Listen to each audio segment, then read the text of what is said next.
Today in this video we are going to start the next topic of the chapter Atoms and Nuclei of class 12th physics.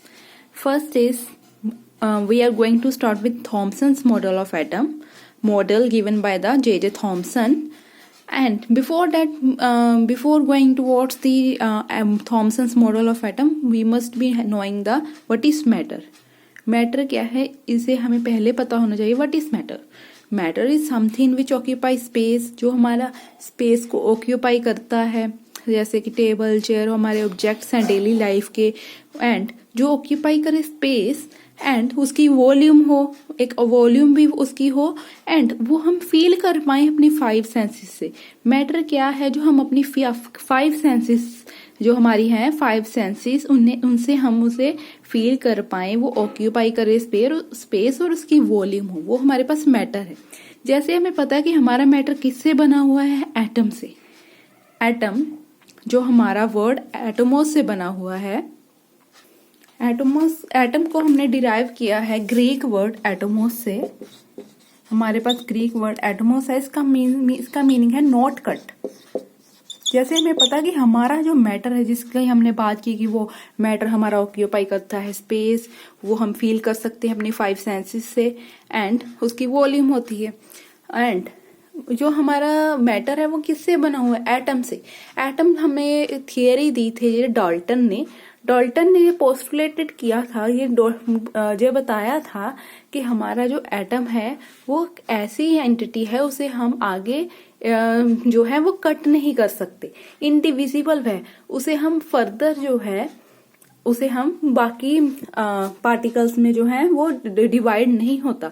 ये हमारे Dalton की theory के according था. And उसकी theory के according आगे हमें Thompson model of atom मिला, जिससे हमें थोड़ा पता लगा कि एटम के बारे में.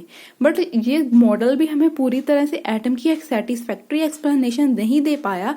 एंड जो इस मॉडल के बाद हमें मिला रदरफोर्ड स्कैटरिंग मॉडल.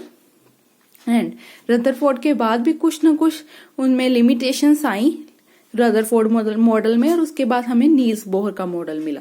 सबसे पहले हम डिस्कस करेंगे J.J. Thomson's model of atom. J.J. Thomson's model of atom के अकॉर्डिंगली हमारे पास एटम क्या है? एक पॉजिटिवली चार्ज स्फीयर है. एटम क्या है? हमारे पास एक पॉजिटिवली चार्ज्ड स्फीयर है. जैसे हमारे पास हम एक स्फीयर जो है उसको कंसीडर करें, उसमें हमारे पास क्या है? उस स्फीयर का रेडियस जो है 10⁻⁻10 मीटर के इक्वल है. 10⁻⁻10 metre means 1 angstrom approximately. And आपको पता है कि 1 एंगस्ट्रॉम जो है उसकी वैल्यू 10⁻⁻10 मीटर होती है. तो उसने यही बताया कि हमारे पास जो एटम क्या है, एटम की स्ट्रक्चर बताया उसने कि वो पॉजिटिवली चार्ज स्फीयर है अकॉर्डिंग टू थॉमसन, एंड उसका रेडियस 10⁻⁻10 मीटर है. एंड इस स्फीयर में जो हमारा एटम है उसका एंटायर मास एंड उसका जो पॉजिटिव चार्ज, जैसे हमने बताया कि वो पॉजिटिवली चार्ज है, तो उसका पॉजिटिव चार्ज इस पूरे स्फीयर में हमारे पास यूनिफॉर्मली डिस्ट्रीब्यूटेड है. जैसे हम देख सकते हैं कि उसका पॉजिटिव चार्ज पूरे स्फीयर में यूनिफॉर्मली डिस्ट्रीब्यूटेड है. उस एटम का मास भी हमारे पास इस पूरे स्फीयर में यूनिफॉर्मली डिस्ट्रीब्यूटेड है. आगे उसने बताया कि हमारा जो इलेक्ट्रॉन्स हैं, हमारे इलेक्ट्रॉन्स, उसमें इलेक्ट्रॉन्स जो हैं वो एम्बेडेड हैं इन बिटवीन. जैसे अब प्रेजेंट मॉडल में तो हमने देखा कि इलेक्ट्रॉन्स तो वो हमारे शेल्स में होते हैं, बट थॉमसन के अकॉर्डिंगली उसने बताया कि जो हमारे इलेक्ट्रॉन्स हैं वो हमारे पॉजिटिवली चार्ज्ड स्फीयर के अंदर होते हैं. Electrons are embedded like seeds in watermelon. जैसे हमारे वाटरमेलन में सीड्स होते हैं, जैसे आपको पता है कि हमारे वाटरमेलन में सीड्स होते हैं, एंड जैसे हमारी पुडिंग में प्लम्स होते हैं, जब पुडिंग में हम रेजिन्स डालें, तो वैसे उसने इस मॉडल को कंपेयर किया with the seeds in watermelon.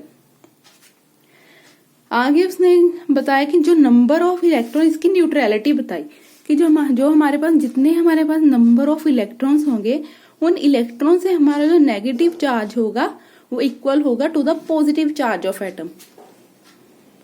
अब जब हम पता है कि जब हमारा नेगेटिव चार्ज पॉजिटिव चार्ज के इक्वल होगा, तो हमारा ओवरऑल तो जो हमारे पास मॉडल है, जो हमारे पास जो एटम है वो इलेक्ट्रिकली न्यूट्रल होगा. उसने बताया कि जितना हमारे पास इलेक्ट्रॉन का नेगेटिव चार्ज होगा उतना ही हमारे पास पॉजिटिव चार्ज होगा.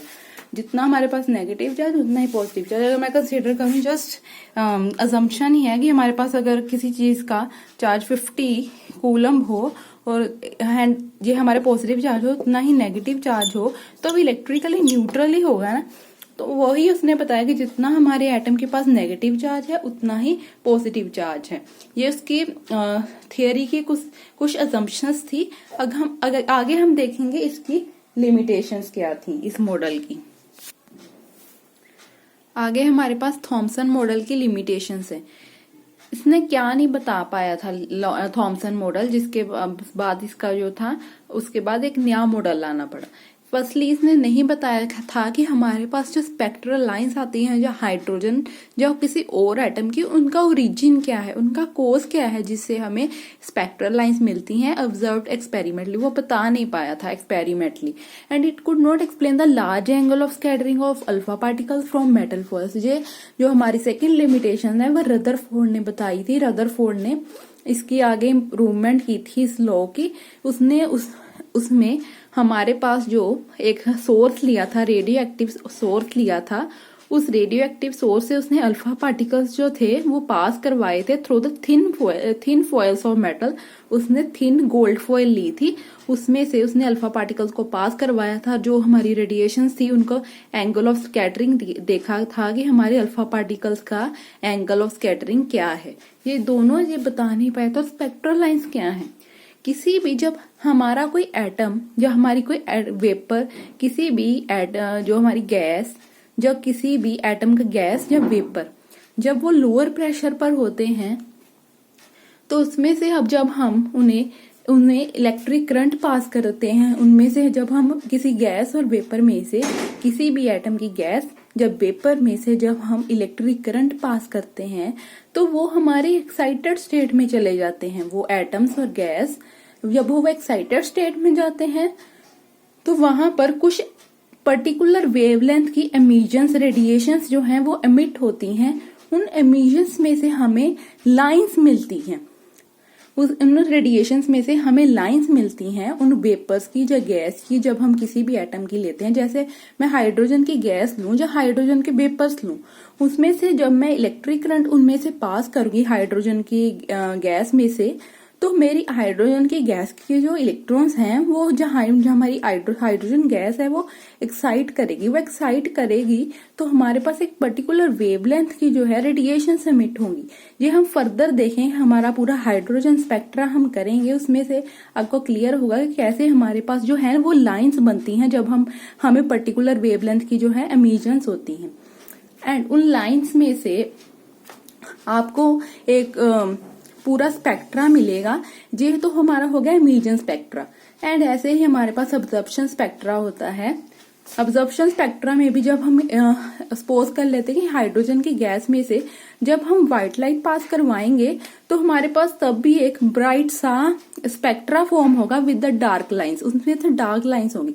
ये जो लाइंस हमारी एमिशन और अब्जॉर्प्शन स्पेक्ट्रा में फॉर्म होंगी, ये लाइंस किसी भी गैस के बारे में बताएंगे, किसी भी गैस की हम आइडेंटिफिकेशन कर पाएंगे। जैसे हमारे ह्यूमन बींग्स की अगर हम एग्जांपल लें तो ह्यूमन बींग्स के फिंगरप्रिंट से हमें पता लग जाता है कि ये कौन सा ह्यूमन है। मीन्स कि किसी की आइडेंटिफिकेशन करनी हो तो उसकी जो फिंगरप्रिंट्स हैं उसे मैच किया जाता है। वैसे ही किसी ह्यूमन बींग्स के केस में जैसे हमारे फिंगरप्रिंट्स एक इम्पोर्टेंट रोल प्ले करते हैं, उसी तरह किसी भी गैस या वेपर, किसी भी एटम की गैस या वेपर को आइडेंटिफाई करने के लिए उनके स्पेक्ट्रा की हेल्प ली जाती है। वो स्पेक्ट्रा में जो लाइंस होती हैं वो हमारी गैसेस के फिंगरप्रिंट्स की तरह एक्ट करती हैं। ये दोनों जो हमारे पास इसके फेलियर हुआ था, जिसे हमारे थॉमसन मॉडल ऑफ एटम का, इसकी आगे इम्प्रूवमेंट जो हमारे फर्दर लॉस ने की, तब हम इन लिमिटेशंस की इम्प्रूवमेंट को देखेंगे। कैसे फर्दर जो हमारे पास लॉस आए उन्होंने कैसे इनको इम्प्रूव किया।